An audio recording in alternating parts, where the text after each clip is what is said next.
going on, YouTube family? Welcome back to Credit King TV, your source of all credit information. I know I've been gone for a little bit, but we're back again with another video. Today's video is going to be about 3 different types of credit cards. We're going to go over all 3 of them, see what are the differences, and which one is right for you. Before we begin the video, subscribe to the channel if you haven't already, and hit that like button. Now, let's begin.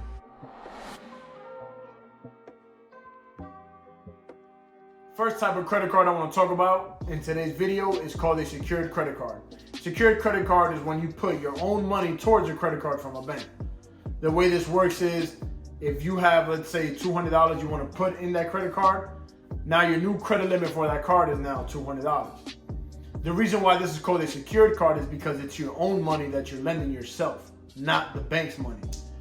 Now, the good thing about this is, even though it is your own money now, this credit card reports on all 3 of the major credit bureaus, which means you're building credit with your own money. Now, the way the bank actually makes the money off of this, even though it's not their money, is if you leave a balance every month on the secured credit card, you'll still be charged interest. So it's always best to pay your credit card in full every single month, the same way you will an unsecured credit card, which we will get to in a little bit. Now, secured credit cards are best for those who are building credit, who have little to no history at all with credit. So if you're a college student or if you're just starting out with credit, I would highly recommend you looking into a secured credit card. There are a few banks that give pretty good secured credit cards. These are Discover It has a good one, Citibank has a good secured credit card, and also Capital One. So I'll say check all 3 of those to see which card is right for you. Next type of credit card I want to talk about in today's video is called an unsecured credit card. This is actually the most commonly used type of credit card, and this is the one that we use almost on a daily basis. Now, the unsecured credit card is basically money lent to us from the bank. So the secured credit card was our money. Now unsecured is basically the bank's money. The way they give us credit limit is based on our credit rating, how low or how high our credit score is, and also on our yearly income. So the money you make does affect how much you get on credit limits from these type of credit cards. Now, another difference between the secured and unsecured credit cards is the unsecured credit cards give you more rewards, and they also give you sign-up bonuses, which the secured card doesn't. So these type of rewards could include points, cash back, and more. The sign-up bonuses is basically if you spend a certain amount of money, they give you a certain amount of cash back when you do so. So for example, the Bank of America has, if you spend $1,000 for the cash reward card, in 3 months, they give you $200 cash back. So that's just a quick example of how that works. The secured cards, most of them do not have sign-up bonuses, and they rarely have any type of rewards. Now, the good thing between both of these type of credit cards are the secured and unsecured are both considered revolving accounts. Now, both of these affect your credit score because the 2 are the only thing that affect your utilization, remember, which is 30% of your score. So no matter if you have the secured credit card or an unsecured credit card, they both affect your utilization rate. So that's a good thing to watch between both. Before we move on to the next type of credit card I want to talk about, I'm actually going to give you guys the best unsecured card for the type of credit ratings you guys have. So if you have a low to bad credit score, the best unsecured card there for a 500 to 580 score will be the Capital One Platinum MasterCard. If you have a good score anywhere from, let's say, around 600 to 680, the best card in my opinion there would be a Citi Double Cash Reward, which gives you 2% back on all purchases. Then if you have excellent type of credit, anywhere from 700 plus, I would say the Chase Sapphire division will be the best. So it will be the Chase Sapphire Preferred or the Chase Sapphire Reserve. Both of these credit cards are annual fee cards, so keep that in mind. Last and final type of credit card we're going to talk about in today's video is called a charge card. The difference between this card and the other 2 cards is that it has no limit.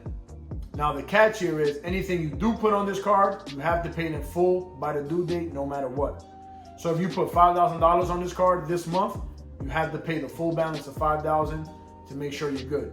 If you leave any balance whatsoever, you're going to start paying late fees and interest fees if you do. So always pay it off in full no matter what. Another difference between this card and the other 2 is that this card does not affect your revolving accounts, again, which is 30% of your score. Now, it still does affect the other 4 factors of your credit score, being payment history, length of credit, type of account, and hard inquiry. So again, if you're the type to have, a high balance on these, it's still paid off, it does not affect your revolving accounts at all. Now, the only bank issuer to actually issue these charge cards at this very moment is American Express. Now, they have 4 different type of charge cards, and they all have a high annual fee. So the first card is actually the green card, which has a $150 annual fee. Then you have the gold card, which is $250 annual fee. Then you have the platinum card, which is $550 fee. And last but not least, you have the black card, which is a $5,000 yearly fee. Now, the black card is only by invitation only, so you can't really just apply for that card. The other 3 you can, not for the black card. The last 2 notes I have for the charge card before we end it here, it's gonna be 1, even though there's no credit limit, American Express actually has this option where you can check your spending power. And this is basically based on how much you use the card every month. And it's basically times 3. So if you charge that card, let's say an average of $3,000, if you hit that check spending power, most likely your spending power is going to be around $9,000. But again, it all depends. I would suggest to avoid this at all costs, because if you do it too much, they can hit you with a financial review. And this is when they check how much income you actually make, and you have to give them proof of that income. So I would say stay away from that and just use it how you normally do, unless you have a big purchase coming up. And the last note I have on the charge cards is your credit score. To obtain these charge cards, you have to have excellent credit score, so anywhere from 700 and up to apply for these cards. So if you have, mid 600s, I would say wait until your score increases a little bit more to apply for these credit cards. All right, so this is gonna wrap up this video here. I hope you guys enjoyed. We just talked about 3 different types of credit cards. Most of us only know about the unsecured card, but I hope this clarified some of the different type of cards that there are in the market. Now, if you enjoyed this video, think about subscribing to the channel. Don't forget to hit that like button. This has been Credit King TV, your source of all credit information. I'm out.